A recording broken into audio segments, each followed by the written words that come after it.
हरे कृष्ण कृष्ण कृष्ण हरे हरे, हरे राम राम राम हरे हरे। ओम नमो भगवते वासुदेवाय। ओम नमो भगवते वासुदेवाय।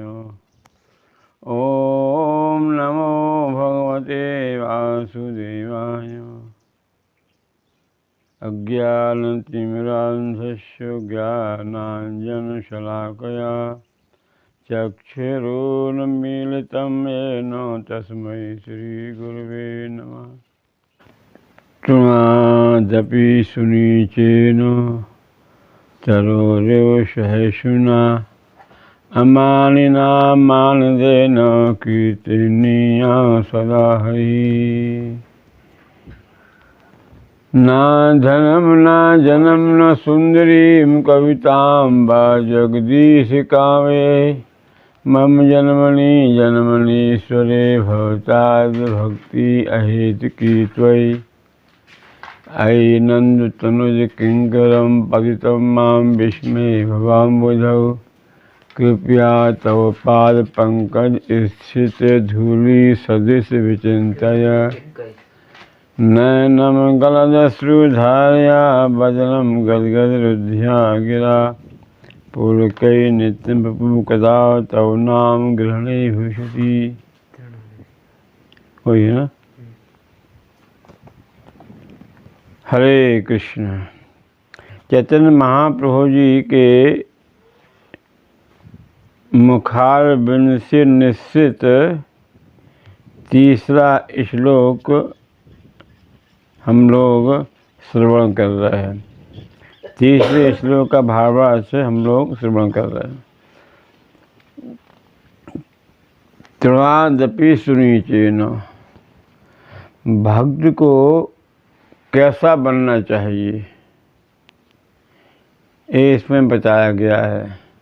जब तक हम लोग स्तुति श्लोक के भावार्थ को नहीं समझेंगे तो हमारी भक्ति रुक जाएगी।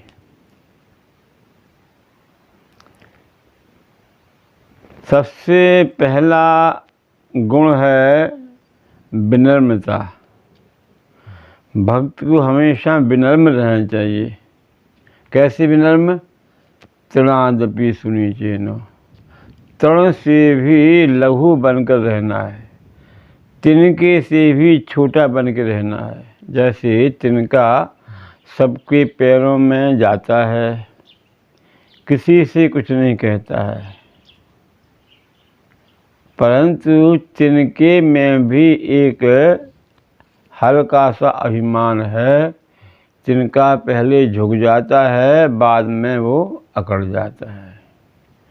कोई कोई लोग सामने झुक जाते हैं परंतु बाद में पीछे से वो अकड़ते हैं। ये भाव भी नहीं रहना चाहिए। भक्त को हमेशा विनम्र रहना है, आगे भी पीछे भी, सामने भी और पीछे भी। किसी की बुराई नहीं करना है, किसी का दोष नहीं देखना है, अपना ही दोष देखें, अपने में बुराई देखें, दूसरों को सम्मान करें। ये है भाव।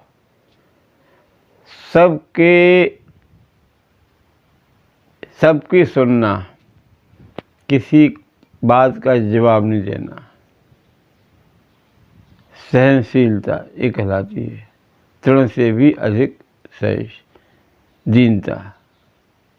और तरोरेव सहिष्णुना, वृक्ष के समान सहनशील।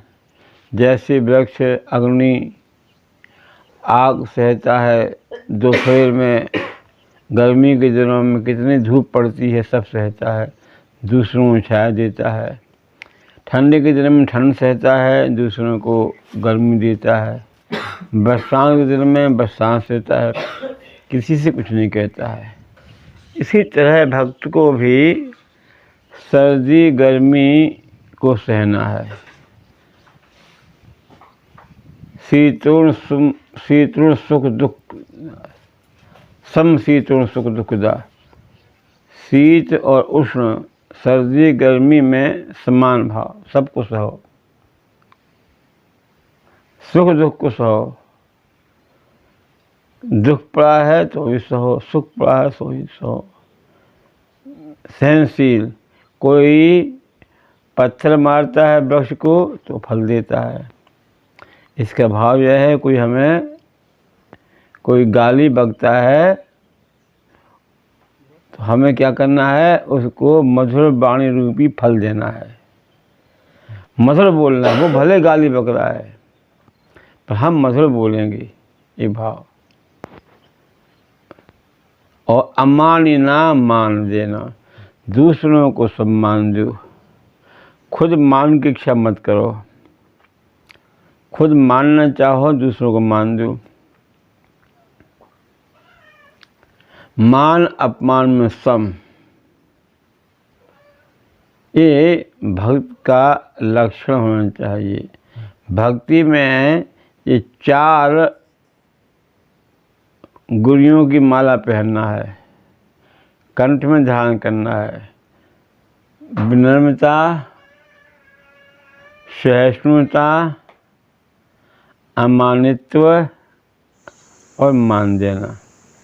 मान ना चाहना, मान देना। इस प्रकार ये 4 गुण हैं, इनको हमें हमेशा याद रखना है। विनम्र रहना है, विनम्रता।